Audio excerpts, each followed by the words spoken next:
Hello mga kadawabels, good morning. Today is Saturday, 6:30 in the morning and we are here at Mia Park. Grabe, ang ganda pala dito. First time kong pumunta dito ng ganito kaaga. Hello mga kadawabels, so for today's vlog, mag-yoga tayo.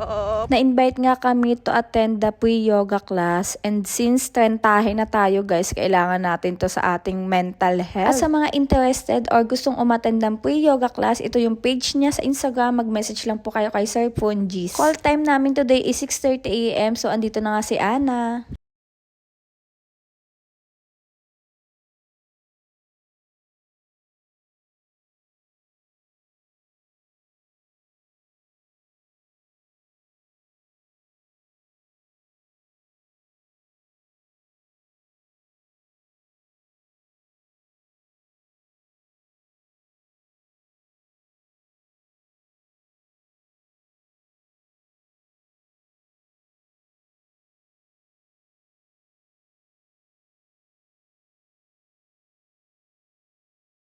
$40 to 60 minutes lang naman yung yoga. So, tapos na. Kasama ko din pala yung katwining ko, si Mrs. Thomas. Ato yoga, yung McDonald's! So, dito na lang sa McDonald's sa may Alsad ba to? Di ako sure. Basta malapit sa Burger King kami kumain.